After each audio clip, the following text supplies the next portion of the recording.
I am Emee, and together with my partner, Hi, I'm Daniella, and today, together with us, let's let's learn learn what what chemotherapy chemotherapy is is all all about. about.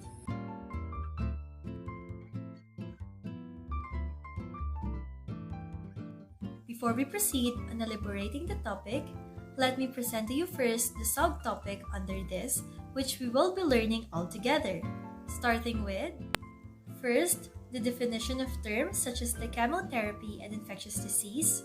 Second, types of infectious disease. Third, chemotherapy of infectious disease.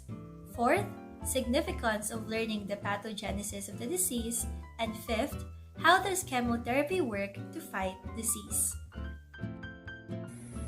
Next, we will also be discussing to you the antimicrobial therapy, chemotherapy complications, chemotherapy and infection, examples of infection diseases with their corresponding chemotherapy agents, how to prevent infections during chemotherapy.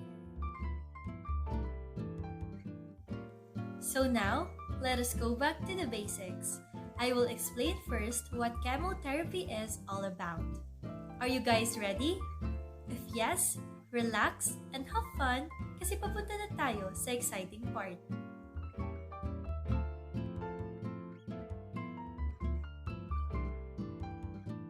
Let us start this discussion on learning first what is the definition of chemotherapy and what do we mean when we say infectious disease. According to Mayo Clinic, chemotherapy is a drug treatment that uses powerful chemicals to kill fast-growing cells in the body. So under the influence of chemotherapy, microorganisms may change their pathogenic properties for the host. The antimicrobial agent may improve host defenses or may limit natural defenses such as white cells or what we call antibody. While infectious disease are disorders that are caused by organisms, usually microscopic in size, such as the bacteria, viruses, fungi, or parasites that are passed directly or indirectly from one person to another. So some infectious diseases can be passed from person to person, while some are transmitted by insects or other animals. Infectious diseases can be considered as viral, bacterial, parasitic, or fungal infections.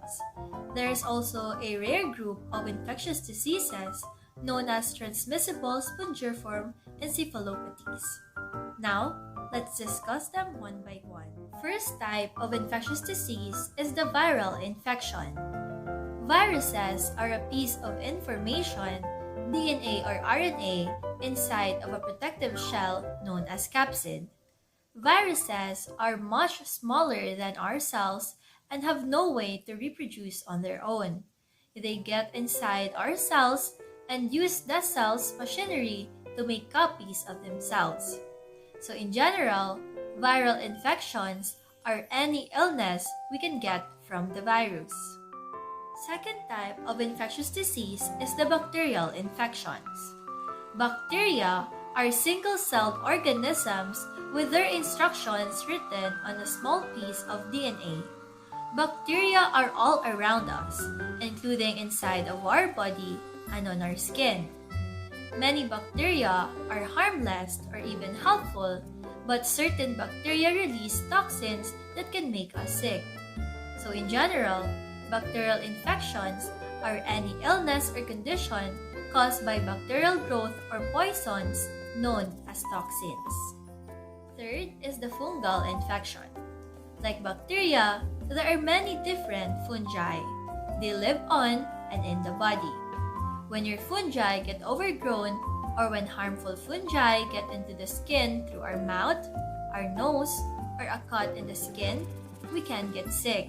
So, in general, fungal infections or mycosis are diseases caused by a fungus. Either it is a yeast or a mold. Fourth is the parasitic infection. Parasites use the bodies of other organisms to live and reproduce. Parasites include worms such as helminths and some single-celled organisms known as protozoa. In general, parasitic infection may be defined as a condition in which one organism, the parasite, either harms its host or in some way lives at the expense of the host. Lastly, the rare type of infectious disease is the transmissible spongiform encephalopathies. TSEs are caused by prions, or faulty proteins that cause other proteins in the body, usually in our brain, to become faulty as well. Our body is unable to use these proteins to get rid of them, so they build up and make us sick. Prions are an extremely rare cause of infectious disease. So the transmissible spongiform encephalopathies is also known as prion diseases, a group of rare degenerative brain disorders characterized by tiny holes that give the brain a spongy appearance. Now that we've learned the definition of chemotherapy and infectious disease, let us now proceed on determining what does chemotherapy affect. As to what Miss Emee explains earlier, chemotherapy of infectious disease influence a number of factors. Chemotherapy affects both the host and the microorganism. With that, antimicrobial agents have a profoundly adverse influence on the surrounding environment if they are improperly employed. In all chemotherapy, it is critical to know what the infecting organisms are and if that information is not immediately available. To base chemotherapy on those organisms that characteristically produce the infection, it also is critical to have an understanding of the distribution of antibiotic-resistant microorganisms in one's community if the proper antimicrobial agents is to be selected. We need to know that the host status and the site of infection will impact upon the choice of drug. Infection in sites in which phagocytic function is poor, such as in heart valves or in the spinal fluid, or in individuals lacking complement, white blood cells, or immunoglobulin, must be treated with bactericidal agents. Now, maybe you are wondering, aside from understanding what chemotherapy is, why do we need to understand the pathogenesis or the development of an infection? An understanding of the pathogenesis of infection caused by different microorganisms will provide us insights into the type of therapy, the duration, and amount of drug that must be used. Ultimately, the chemotherapy of infection should be based on integration of the activity of antimicrobial agents with their pharmacologic properties. Now, let's proceed on learning altogether how does chemotherapy work to fight a disease or infection. Chemotherapy drugs treat cancer by killing the fastest growing cells in the body, both cancer cells and good cells. White blood cells are good cells that help our body fight infections. These chemotherapy drugs are not like the antibiotics that are used to treat infections. They work by changing the DNA inside the cancer cells to keep them from growing and multiplying. They bind with DNA so it cannot make copies of itself, and a cell cannot reproduce. Enzymes are proteins that start, help, or speed up the rate of chemical reactions in cells. They are widely used for a variety of cancers. In infectious disease, antimicrobial chemotherapy is used to treat infections as this is one of its primary uses. Antimicrobial chemotherapy is a broad term that includes all medications used to target bacteria, viruses, parasites, funguses, and other microorganisms that can cause infections in the body. Antimicrobial chemotherapy is used to cure an infectious disease by combating causative pathogens using drugs with selective toxicity against them. The selective toxicity of these drugs does significant damage to pathogens with minimal harmful effects to the host. In addition, antimicrobial chemotherapy can include everything from injected antiviral medications to at-home oral antibiotics. Most antimicrobial chemotherapy treatment has a low risk of side effects, and the side effects that do occur are mild. However, it's possible for serious and even life-threatening side effects to occur. Although chemotherapy aids to fight certain disease and infection, these also have some complications in our body. People with cancer who are treated with chemotherapy are most likely to get infections. Our immune system helps the body protect itself from getting an infection. Cancer and chemotherapy can damage this system by reducing the number of infection-fighting white blood cells. It reduces the body's defense against infection during and after treatment. Chemotherapy is one of the most common reasons for reduced immunity. While in antimicrobial therapy, some side effects include nausea, vomiting, diarrhea, headache, stomach pain, and many more. This once again shows minimal harmful effects of the host but significant damage to pathogens. In addition, after chemotherapy, if your white blood cells are low, you are more likely to get infections. Cancer and chemotherapy can damage this system by reducing the number of infection-fighting white blood cells. This condition is what we call neutropenia. Any infection can also worsen quite quickly. Because of the chemotherapy, our immune system isn't as good as before. So simple infections can now become life-threatening within hours if not treated.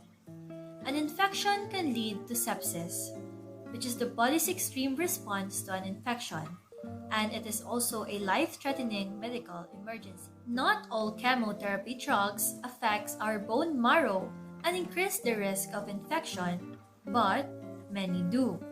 It depends on first, which drugs you have, second, the amount or dose of the drug, so the higher the dose, the more likely it is to affect your bone marrow. Third, your age. Chemotherapy is more likely to affect your bone marrow function if you are elderly. And lastly, your general health and the type and stage of your cancer. And now, before we proceed with the next topic of ideas, chemotherapy once again has become increasingly effective in attenuating the striking power of protozoal and bacterial diseases, but except in isolated instances, this approach to the control of virus has been unsuccessful. Furthermore, antibiotic chemotherapy effectively cures many infections caused by susceptible bacterial pathogens.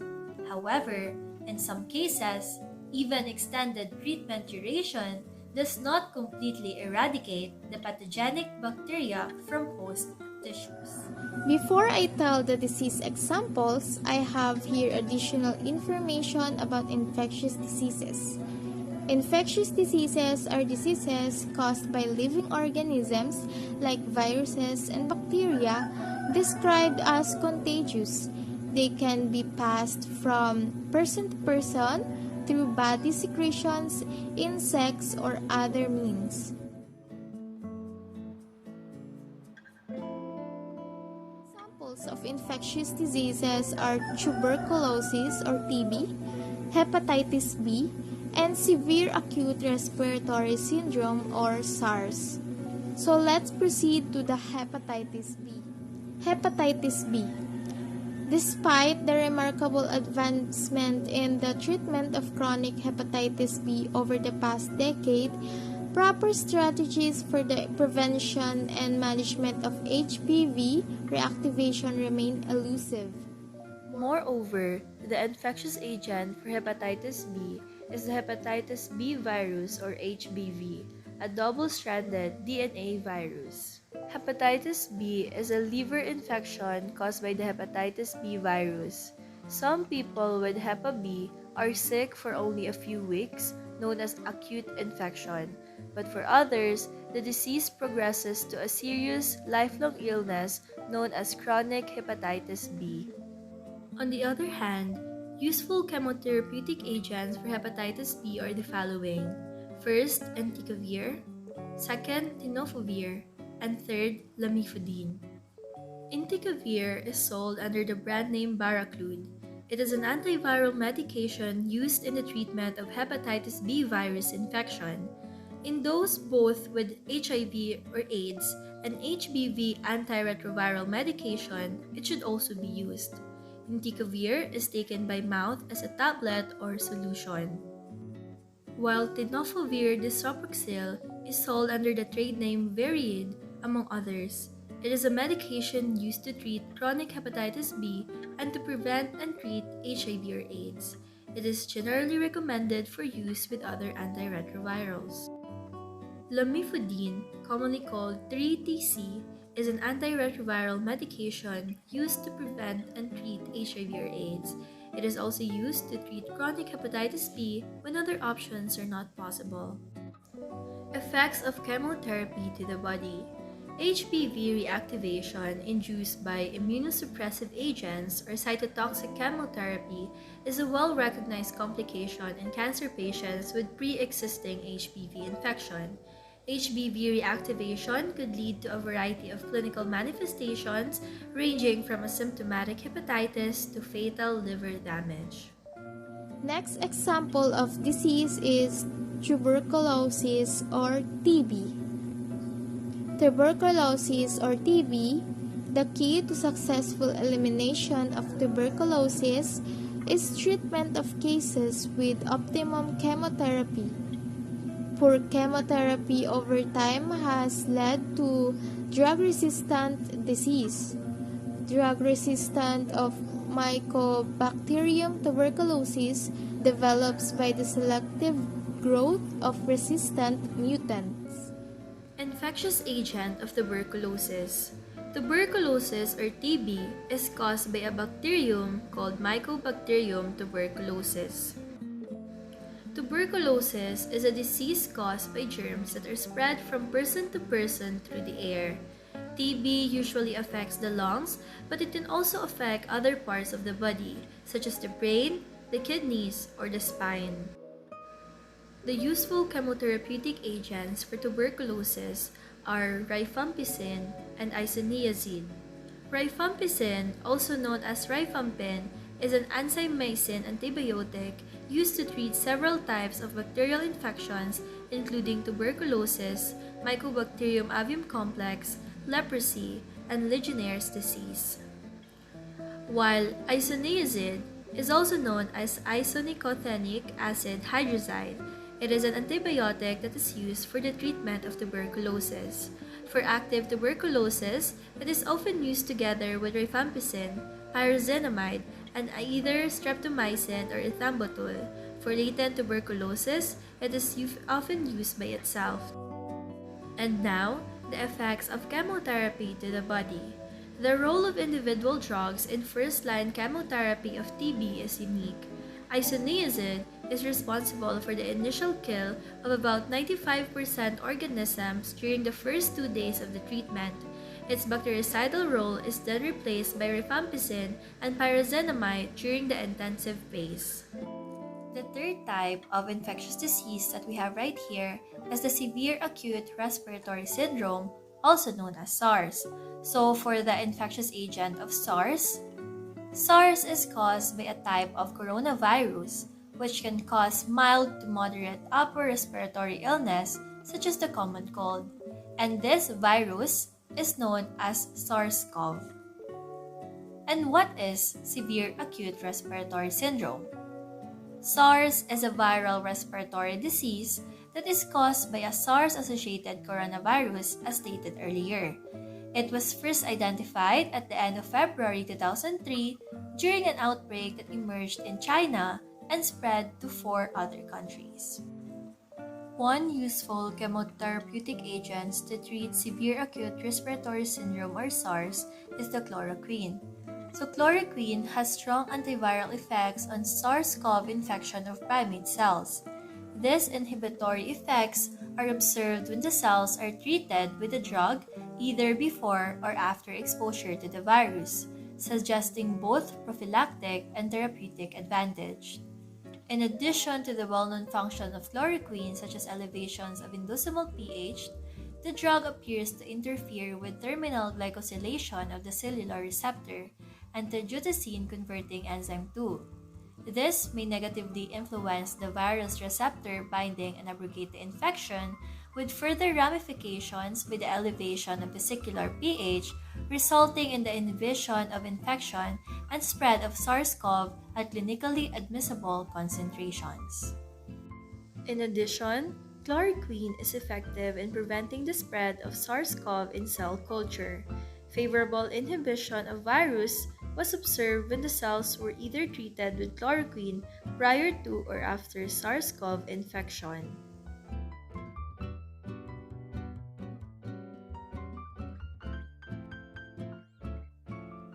Lastly, just to add up on our knowledge, how do we prevent infection during chemotherapy?